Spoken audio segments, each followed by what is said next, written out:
does he look so far? Well, PJ has to continue to improve. I mean, he has to continue to work on making competitive plays. That's what the game's about in this league. And, he's a young kid and needs to continue to develop and keep working. Bob mentioned on the radio, Tari's getting some look at outside linebacker. Yeah, we're looking at him out there too. Yeah. How's he looking? How's he doing? He's doing well. Yeah, he's worked hard and it's up to 220 pounds. So, he has the frame and the athleticism to play on the edge. Mike, talk about that position because you have a totally new crew out there. It's, it'll be a constant, work in progress throughout, spring. And then certainly fall camp. We feel like we had two tremendous players in Mark Jackson and Caleb Kelly that give us a lot of range and speed and pass rushing ability. So, we're going to, manage, get these guys a lot of reps. And, those two guys will definitely be in the mix. To what extent, we'll have to see how far along they are when they get here. It's last couple of years you brought in some big classes at defensive back. How much difference do you notice in just the experience, the playmaking ability back there now? Well, it's nice to have the whole secondary back, intact. Take out, Zach, and like I said, we played that game for 3 or 4 games, so it's a group that's very comfortable with each other. Looks like Steven Parker's a guy that's really made some gains. Steven's gotten bigger, too. stronger. All the off seasons, Steven continues to improve and needs to continue to become a bigger playmaker now that he's really grown into the position and has a lot of experience. What's it been like working with Calvin?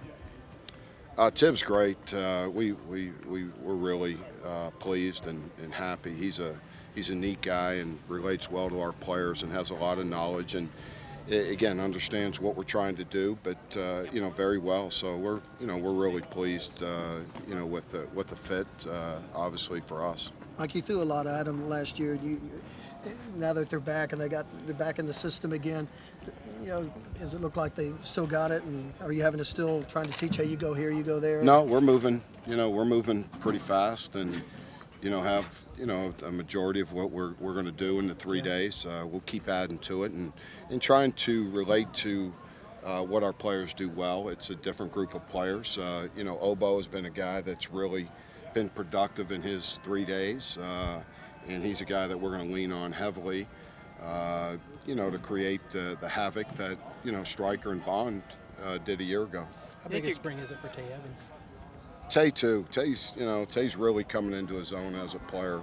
Really pleased with his, overall development and has a chance. He's he's playing faster than he ever has and ran extremely well and a big body, covers a lot of ground. So, we're really pleased with Tay and Obo. I think have been, really, positives that we thought would be, able to fill in some big shoes, left by those two guys that left. So, we feel like those guys are going to be able to really step in and be quality Big 12 players. How much in the spring can you figure out who your edge rushers are? I mean, that's an area you've got to just replace. Work them all and see where it takes us, knowing that we lost 2 great players and have to replace them with somebody.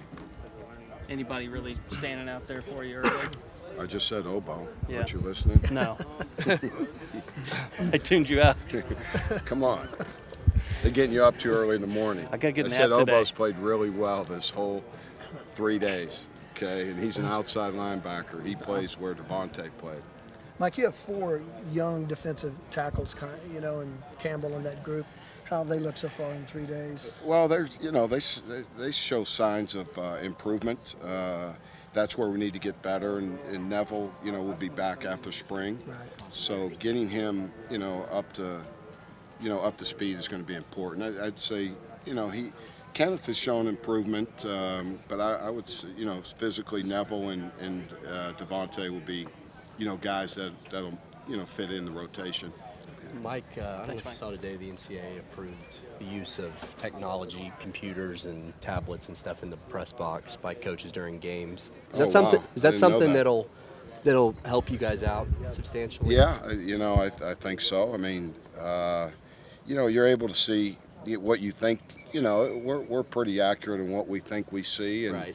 but you rely on players a lot to tell you what happened and how they block things. But to have it, access to that, at your disposal will be meaningful. Is that something you guys have talked about, or that you No, thought I was never possible? even knew. Yeah, it was just today that it happened, I think. So, that's a good thing, and we seem to keep, hopefully migrating to what the NFL. If we can get them to change the one rule and not let the linemen down the field only a Right. yard, then we Now really. that was part of that- it. Actually, today. Did they not call that better last year? They need to call some defensive guys. Did they not today. call that right last Yeah. year? That was part of that release said that they're going to ask them to enforce that. So we'll Really see. good. It's gotten ridiculous, but I complain about that every year, and they seem to get away with it. But that's all right. When Snyder retires, they'll get rid of that rule. I don't think so. Baylor, I don't know. Everybody, we need to start using it ourselves. We need like a union. We're, of we're, defensive we're coaches. we do it now too, so we're like everybody else. Yeah.